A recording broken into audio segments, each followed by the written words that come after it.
Exploring the world of business and economics. This chapter accomplishes three important tasks. First, it sets the stage for the remainder of the course and provides reasons why students should study business.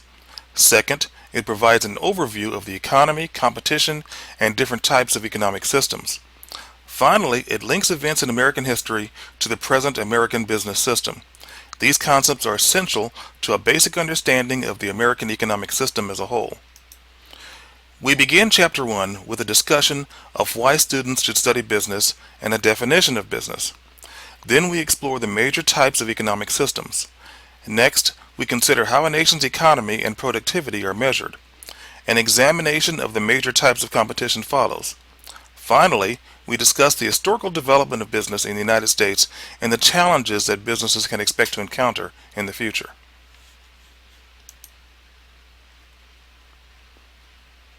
Perhaps the biggest threats to the nation's economy were the problems associated with the economic crisis that began in late 2007.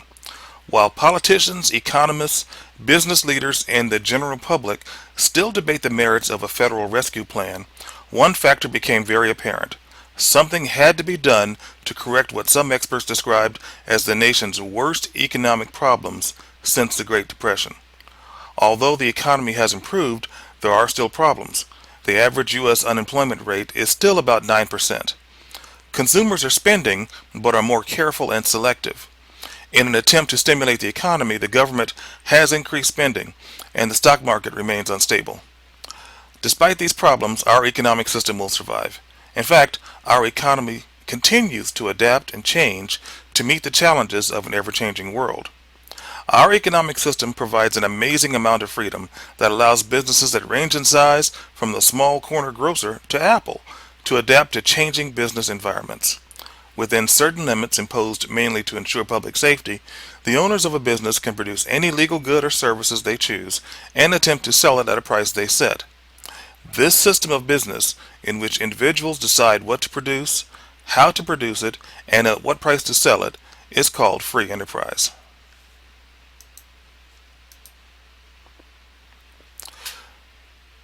What does it take to succeed in business? To experience success, you must adapt to change in order to take advantage of the opportunities that are out there. To do so, you must bring something to the table that makes you different from the next person. Ask yourself, what can I do that will make employers want to pay me a salary? What skills do I have that employers need? So why should you study business? Well, once you have an education and knowledge, no one can take it away. To begin with, there are economic benefits. Further, there are at least five reasons why you should study business. 1. For help in choosing a career. This business course will introduce you to a wide array of employment opportunities. One thing to remember as you think about what your ideal career might be is that a person's choice of a career is ultimately a reflection of what he or she values and holds most important. Item 2. To be a successful employee.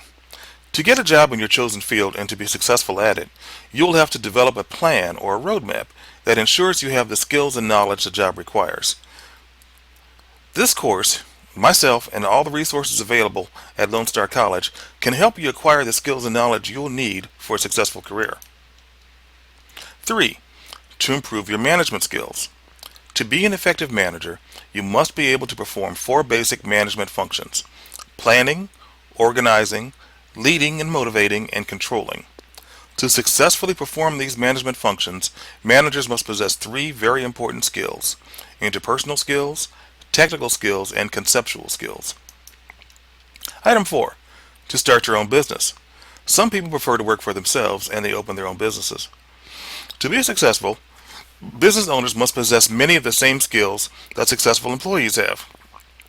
It also helps if your small business can provide a product or service that customers want. Unfortunately, approximately 70% of small businesses fail within the first 7 years.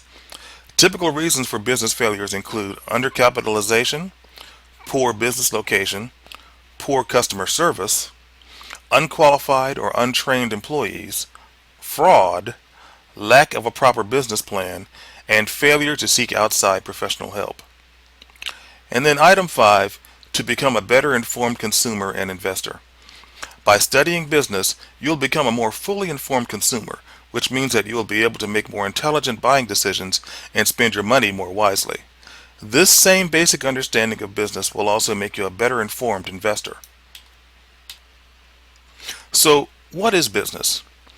Business is the organized effort of individuals to produce and sell for a profit the goods and services that satisfy society's needs. To be successful, a business must be organized, satisfy needs, and earn a profit. The organized effort of individuals is important. For a business to be organized, it must combine four kinds of resources: material, human, financial, and informational. Material resources includes the raw materials used in manufacturing processes as well as buildings and machinery. Human resources are the people who furnish their labor to the business in return for wages. The financial resource is the money required to pay employees, purchase materials, and generally keep the business operating. Information is the resource that tells the managers of the business how effectively the other resources are being combined and used. Businesses are usually classified as one of three types: manufacturing businesses, which process various materials into tangible goods; service businesses, which produce services; and marketing intermediaries, which buy products from manufacturers and then resell them. The second part of the business definition is satisfying needs. The ultimate goal of every firm is to satisfy the needs of its customers. When the business understands its customers' needs and works to satisfy those needs, it is usually successful. Profit is what remains after all business expenses have been deducted from sales revenue. Negative profit, which results when a firm's expenses are greater than its sales revenue, is called a loss. The term stakeholders is used to describe all the different people or groups who are affected by the policies, decisions, and activities made by an organization. While stakeholders and business owners generally believe that profit is the most important goal for a business, many stakeholders may be just as concerned about a firm's social responsibility record. The profit earned by a business becomes the property of its owners. Profit is the reward business owners receive for producing goods and services that consumers want and for assuming the risks of ownership. One of these is the risk of not being paid. Employers, suppliers, and lenders must be paid before the owners. Another is the risk of losing whatever was invested in the business. Moving on to types of economic systems, let's make a definition of economics. Economics is the study of how wealth is created and distributed. By wealth, we mean anything of value. How wealth is distributed simply means who gets what. The way in which people deal with these two issues determines the kind of economic system or economy that a nation has. There are two branches of economics. Microeconomics is the study of the decisions made by individuals and businesses, while macroeconomics is the study of the national economy and the global economy. Factors of production are the resources used to provide goods and services. There are four such factors. 1. Land and natural resources. Elements in their natural state that can be used in production, such as crude oil, forests, minerals, land, water, and even air. Secondly, labor. Human resources such as managers and employees. Third, capital. Money, facilities, equipment, and machines used in the operation of organizations. And 4, entrepreneurship. The willingness to take risks and the knowledge and ability to use the other factors of production efficiently. An entrepreneur is a person who risks his or her time, effort, and money to start and operate a business. A nation's economic system significantly affects all the economic activities of its citizens and organizations. A country's economic system provides answers to four basic economic questions. What goods and services and how much of each will be produced? How will these goods and services be produced? For whom will these goods and services be produced? And who owns and controls the major factors of production? Capitalism is an economic system in which individuals own and operate the majority of businesses that provide goods and services. Adam Smith, in his book Wealth of Nations, published in 1776, argued that a society's interests are best served when the individuals within that society are allowed to pursue their own self-interest. Adam Smith created the concept he called the invisible hand, which describes how a business owner's personal gain benefits others through the product that is produced or through the wages that are paid to workers, and a nation's economy through increased GDP, taxes, exports, etc. Adam Smith's capitalism is based on four fundamental issues. First, the creation of wealth is properly the concern of private individuals, not of government. Second, private individuals must own the resources used to create wealth, and the owners of resources should be free to determine how those resources are used.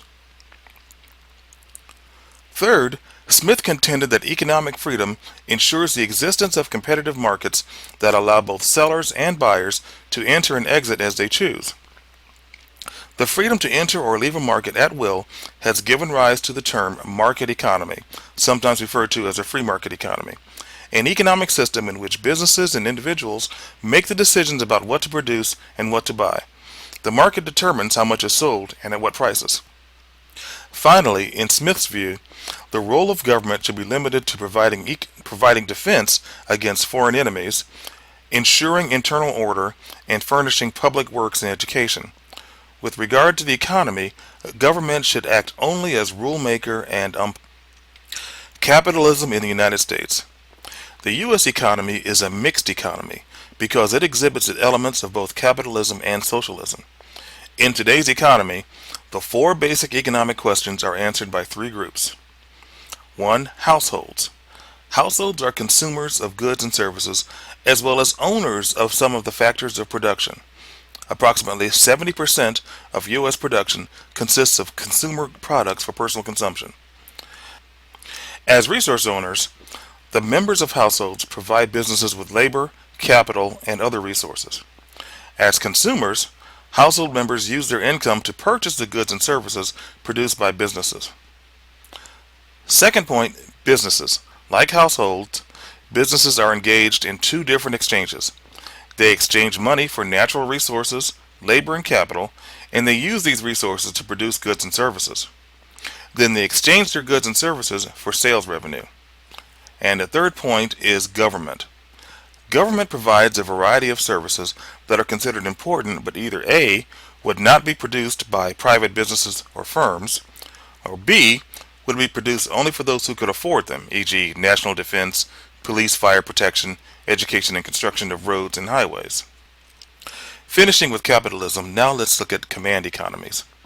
A command economy is an economic system in which the government decides what will be produced, how it will be produced, for whom available goods and services will be produced, and who owns and controls the major factors of production. Two types of economic systems serve as examples of command economies. 1. Socialism. In a socialist economy, the key industries are owned and controlled by the government. Depending on the country, private ownership of smaller businesses is permitted to varying degrees. What to produce and how to produce it are determined in accordance with national goals. The second form of command economy is communism. In a communist economy, almost all economic resources are owned by the government. The basic economic questions are answered through centralized state planning, which also sets prices and wages. Emphasis is placed on the production of goods the government needs rather than the products that consumers might want. Karl Marx was the father of communism. Now let's turn to measuring economic performance. One way to measure a nation's economic performance is to assess its productivity. Productivity is the average level of output per worker per hour.